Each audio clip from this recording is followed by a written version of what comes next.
Welcome to BRK news. జనరల్గా ఏంటంటే మనం ఇప్పుడు చూస్తూ ఉన్నాము హెచ్ఎంపీవీ వైరస్.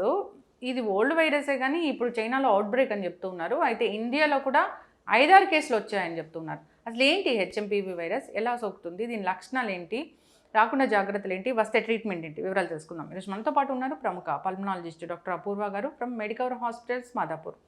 డాక్టర్ గారు నమస్తే అండి. నమస్కారం అండి. డాక్టర్ గారు, జనరల్గానే ఇప్పుడు సీజన్ ఇది దగ్గు జలుబు జ్వరాలు వస్తూ ఉన్నాయి. అయితే కొత్తగా హెచ్ఎంపీవీ వైరస్ అనేది వచ్చింది.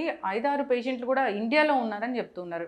చైనాలో అయితే లాక్డౌన్ వరకు వెళ్తుంది అంటున్నారు. వాస్తవం ఎంతో తెలియదు కానీ అసలు హెచ్ఎంపీవీ వైరస్ అంటే ఏంటి మ్యామ్?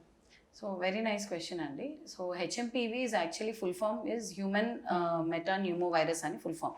ఈ వైరస్ లైక్ కోవిడ్ వైరస్ ఎన్నో ఇయర్స్ నుంచి మన ఎన్విరాన్మెంట్లో ఉంది. కాకపోతే బికాజ్ మ్యూటేషన్స్ వల్ల వేరియంట్ మారడం వల్ల ఏంటంటే ఇప్పుడు రెస్పిరేటరీ ఇల్నెస్ అనేది వస్తున్నది.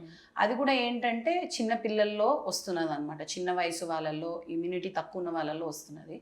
ఎస్, ఈ చైనాలో లాక్డౌన్ వరకు వస్తున్నది అనేది మనం వింటున్నాము. బట్ ఇండియాలో అయితే right now only 5 cases are detected.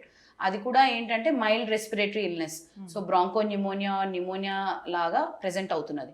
కాకపోతే సివియారిటీ అంతగా లేదు అంటున్నారు. And patients are getting discharge and going home. So infants 3 month old 8 month old admit అయ్యారు. కాకపోతే అడ్మిట్ అయ్యి ట్రీట్మెంట్ తీసుకొని ఇంటికి కూడా వెళ్ళారు. So as of now it doesn't seem very scary. Respiratory వరకు అది ఇన్ఫెక్ట్ చేస్తుందా? సో యాక్చువల్లీ ఏంటంటే మన డ్రాప్లెట్స్ అంటే మనం మాట్లాడినప్పుడు, తుమ్మినప్పుడు, దగ్గినప్పుడు మన ఉమ్ము నుంచి కానివ్వండి, మన రెస్పిరేటరీ సెక్రీషన్స్ నుంచి ఆర్ కాంటాక్ట్, సో ఇన్ఫెక్షన్ ఉన్న పర్సన్తో మనం కాంటాక్ట్లో అవుతే, లేదా ఇప్పుడు మనం తుమ్మాం అనుకోండి సర్ఫేస్ మీద పడుతుంది, సో ఆ కాంటాక్ట్తో మనం సర్ఫేస్లో వస్తే ఈ వైరస్ అనేది సోకుతుంది అనమాట. సో దాని ద్వారా మనకు ఊపిరితిత్తుల లోపలికి వెళ్ళి ఊపిరితిత్తుల్లో న్యూమోనియా అనేది మనం నిమ్ము అంటాం కదా, సో అది కాజ్ చేస్తుంది అనమాట. అది ఓకే. ఇది యంగ్ చిల్డ్రన్, ఓల్డర్ అడల్ట్ ని చేస్తుందా?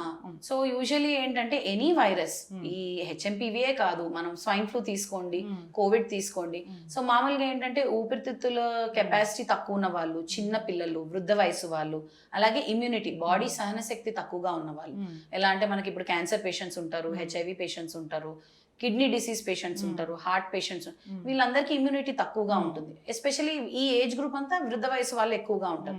సో వీళ్ళలో మనకి వచ్చే ఛాన్స్ ఎక్కువగా ఉంటుంది అంటున్నారు.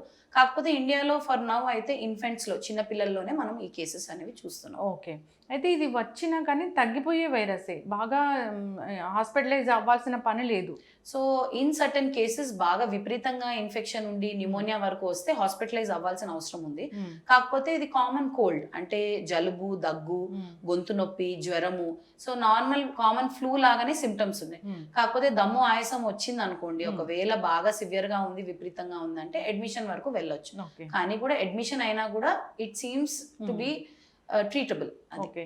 ఎవరిలో ఇది సీరియస్ కండిషన్ వరకు వెళ్తుంది? సో ఇమ్యూనిటీ తక్కువ ఉన్న వాళ్ళు, బాడీ సహనశక్తి ఎవరికైతే తక్కువగా ఉంటుందో, ఎస్పెషల్లీ మన చిన్న పిల్లల్లో లెస్ దెన్ 1 year పిల్లలు, అలాగే 60+ years ఉన్న వాళ్ళు, అలాగే క్యాన్సర్స్ ఉన్న వాళ్ళు, వీళ్ళలో ఏంటంటే మనకి బాడీ ఇమ్యూనిటీ తక్కువగా ఉంటుంది. సో వీళ్ళలో వచ్చే ఛాన్స్ ఎక్కువగా ఉంటుంది. ఓకే. వచ్చే ఛాన్స్ కోమార్బిడిటీస్ ఎవరికైతే ఉంటాయో వాళ్ళలో కూడా సివియర్ ఇన్ఫెక్షన్ అయ్యే ఛాన్స్ ఉంటుంది. ఎస్, జస్ట్ లైక్ కోవిడ్, ఇప్పుడు కోవిడ్ లో మనకి కోమార్బిడ్ ఉన్న పేషెంట్స్ కి ఎక్కువగా సివియర్ గా వచ్చింది. అలాగే ఈ హెచ్ఎంపీవీ కూడా కోమార్బిడ్ కండిషన్స్ ఉన్న వాళ్ళకి ఏంటంటే ఇమ్యూనిటీ తక్కువగా ఉంటుంది, బాడీ ఫైటింగ్ కెపాసిటీ తక్కువగా ఉంటుంది. సో వాళ్ళలో వచ్చే ఛాన్స్ ఎక్కువగా ఉంటుంది. అయితే మ్యామ్, ఈ హెచ్ఎంపీవీ వైరస్ ఇదే వచ్చింది అని తెలుసుకోవడానికి టెస్ట్ ఏమైనా ఉంటుందా? సో మనకి యూజువలీ పీసీఆర్ బేస్డ్ టెస్ట్సే ఉంటాయి.